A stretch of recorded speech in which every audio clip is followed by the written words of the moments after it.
നിയമസഭാ തെരഞ്ഞെടുപ്പിൽ കോഴിക്കോട് ജില്ലയിൽ കോൺഗ്രസ് ലക്ഷ്യമിടുന്നത് 8 സീറ്റുകളാണ്. കൊടുവള്ളിയും വടകരയും നിലനിർത്തും. ലീഗ് മത്സരിക്കുന്ന പേരാമ്പ്രയും കോഴിക്കോട് സൌത്തും കുറ്റ്യാടിയും ഇടതുമുന്നണിയിൽ നിന്ന് പിടിച്ചെടുക്കുമെന്നതാണ് അവകാശവാദം. 1/4 നൂറ്റാണ്ടായി കോൺഗ്രസിന് MLA-മാരില്ലാത്ത ജില്ലയിൽ ഇത്തവണ കൈപ്പത്തി ചിഹ്നത്തിൽ 3 പേരെയെങ്കിലും ജയിപ്പിക്കാനാകുമെന്നാണ് പാർട്ടിയുടെ വിലയിരുത്തൽ. VS രഞ്ജിത്ത് വിവരങ്ങളുമായി. VS രഞ്ജിത്ത്, ഇപ്പോൾ ചരിത്രത്തിലാദ്യമായി കോഴിക്കോട് ജില്ലാ പഞ്ചായത്ത് പിടിച്ചെടുത്തതിന്റെ ആത്മവിശ്വാസം കോൺഗ്രസിനുണ്ട്. അവിടെ കോർപ്പറേഷൻ തിരിച്ചടിയായി എങ്കിലും മറ്റു ഫലങ്ങൾ കോൺഗ്രസിന് പ്രതീക്ഷ നൽകുന്നതാണ്. അതാണോ അപ്പോൾ കൂടുതൽ സീറ്റുകൾ നേടാനാകുമെന്നുള്ള പ്രതീക്ഷയ്ക്ക് കാരണം?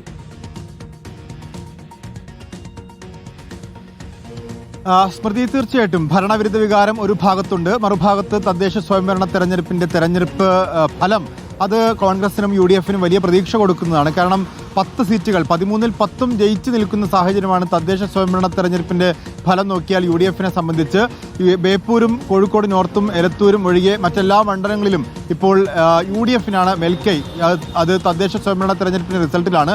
പക്ഷേ കഴിഞ്ഞ അവിടുത്തെ കണക്ക് നോക്കിയാൽ വടകരയിൽ KK രമയും കൊടുവള്ളിയിൽ MK മുനീറും ഒഴിച്ചു നിർത്തിയാൽ UDF-ന് ഒറ്റ സീറ്റില്ല. കോൺഗ്രസിനെ സംബന്ധിച്ചാണെങ്കിൽ കഴിഞ്ഞ 25 വർഷമായി ഒറ്റ സീറ്റ് പോലും ഇല്ലാത്ത ജില്ലയാണ് കോഴിക്കോട്. ഈ കോഴിക്കോട് ജില്ലയിൽ നിന്നാണ് UDF 8 സീറ്റുകൾ ആഗ്രഹിക്കുന്നത്. നിലവിലെ കൊടുവള്ളിയും അതുപോലെ വടകരയും നിലനിർത്തും എന്നതിനൊപ്പം കുറ്റ്യാടി, നാദാപുരം, പേരാമ്പ്ര, കൊയിലാണ്ടി, കോഴിക്കോട് സൗത്ത്, തിരുവമ്പാടി സീറ്റുകൾ കൂടി പിടിച്ചെടുക്കും എന്നുള്ളതാണ് UDF-ന്റെ അവകാശവാദം.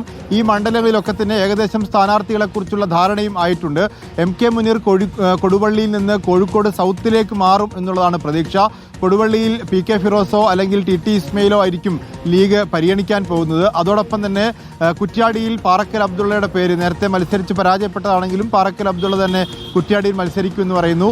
നാദാപുരത്താണെങ്കിൽ സ്വാഭാവികമായിട്ടും അവിടെ മുല്ലപ്പള്ളി രാമചന്ദ്രൻ്റെ പേര് ഉയർന്നു കേൾക്കുന്നു. അതോടൊപ്പം KM അഭിജിത്തിന്റെ പേരുണ്ട്. പേരാമ്പ്ര TT ഇസ്മയിലിൻ്റെ പേരാണ് ലീഗാണ് മത്സരിക്കുന്നതെങ്കിൽ അതോടൊപ്പം കൊയിലാണ്ടിയിലും മുല്ലപ്പള്ളിയുടെയും അതോടൊപ്പം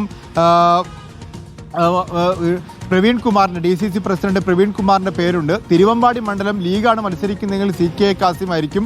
അത് കോൺഗ്രസിന് വെച്ചുമാറാൻ തീരുമാനമുണ്ടെങ്കിൽ മലപ്പുറം DCC പ്രസിഡന്റ് VS ജോയിയുടെ പേര് ഉയർന്നു കേൾക്കുന്നു. ഇങ്ങനെ സ്ഥാനാർത്ഥി ചർച്ചകളൊക്കെ വളരെ സജീവമായി മുന്നോട്ട് പോകുന്നു. അതോടൊപ്പം ഈ പറയുന്ന പ്രതീക്ഷകൾ കോൺഗ്രസ് ക്യാമ്പിൽ നിന്ന് ഉയർന്നു കേൾക്കുകയും ചെയ്യുന്നുണ്ട്.